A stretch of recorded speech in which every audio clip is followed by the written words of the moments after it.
Moi, je l'ai découvert à 25 ans parce qu'à 25 ans, j'ai voulu apprendre le piano. C'était un de mes rêves.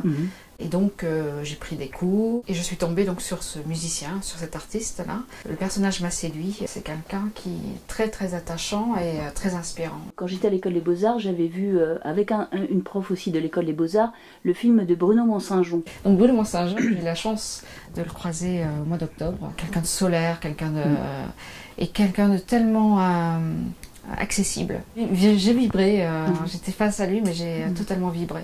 J'ai lu beaucoup de bio, j'ai regardé beaucoup de documentaires, donc plusieurs de Bruno Mont-Saint-Jean. J'ai suivi le parcours Glenn Gould à Toronto, puisqu'il y a un parcours qui est possible de faire, où on démarre de la maison de ses parents, et puis me recueillir sur sa tombe aussi, pour avoir une connexion un peu... spirituelle avec lui. Par contre, je me suis trouvée face à un dilemme. Plus j'avançais, plus j'avais la sensation de m'éloigner alors que ça aurait dû être le contraire, mais de m'éloigner du personnage. De me dire, bon, soit tu avances, mais tu ne prendras aucun plaisir à le faire. Et tu ne seras pas dans l'objectif que tu t'étais fixé, mais tu seras dans les temps. Ou bien tu casses tout, tu cherches un moyen pour révéler par le dessin, par le graphisme, par la couleur, par tout ça, que tout reflète le personnage. Il ne fallait pas que je fasse de compromis. Il y a ce qu'il pense, ses fantasmes. Alors ça, évidemment, je ne suis pas dans sa tête, mais je me suis basée de ce que j'ai lu sur lui, de ce qu'il a dit aussi. Après, il y a mon interprétation, ce qui reste une fiction.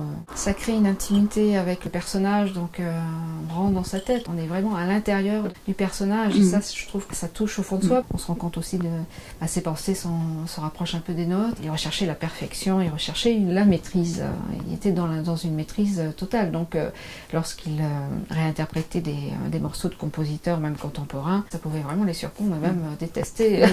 Dans la bande dessinée, j'essaie d'en faire un homme. J'essaie de faire ressortir l'homme du génie.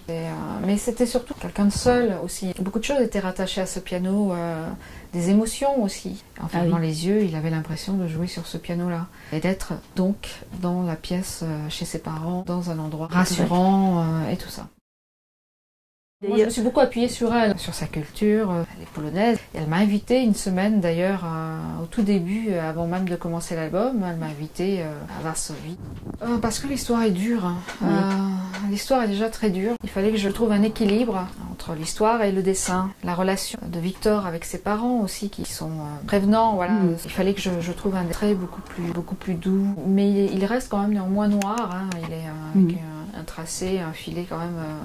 épais au pinceau.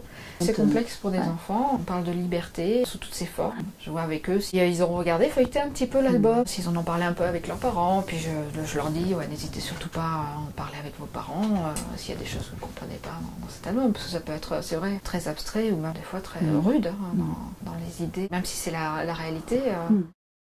C'est un documentaire fiction. Là aussi, j'interagis. Comme une petite souris masquée. Est-ce qu'il y a une référence au concombre masqué Non, je connais même pas le concombre masqué. Ah bon? Enfin, je connais, mais je n'ai jamais lu.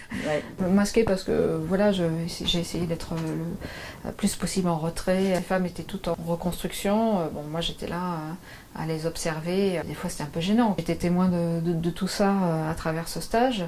Et c'est vrai que les femmes du CIDF font un boulot énorme pour reconstruire ces femmes, de les relancer dans le milieu du travail. Elles ont toujours associé, et ça je trouve ça très intéressant, une marraine ou un parrain. On est dans une démarche de création, et c'est un point différent, mais bon, c'est la même chose. Du coup, en 2016, est sorti un album que j'ai fait avec Blandine Métayer et Véronique Grissot, qui est sur l'égalité entre hommes et femmes dans le milieu du travail et la difficulté pour les femmes de tout âge accéder à un poste à haute responsabilité. À égalité de salaire. Égalité de salaire, égalité de tout. Pouvoir proposer des projets très différents, garder une certaine liberté, ne pas avoir l'emprise de l'éditeur forcément. Je la fuis. La relation que j'ai eue chez Dargaud avec Glenn Gould, une relation vraiment qui s'est super bien passée, vraiment l'idéal je crois pour un auteur de bande dessinée. Enfin moi j'avais jamais vécu ça et je suis pas quelqu'un qui tape constamment sur l'épaule de l'éditeur. Les bons éditeurs le comprennent et du coup me laissent travailler, me laissent avancer. Il est très graphique, noir et blanc, avec quelques touches de fauve par endroits. Il est aussi le héros de ma prochaine BD, une BD qui s'appellera Age Jude. Encore musical un peu finalement. Oui. Donc,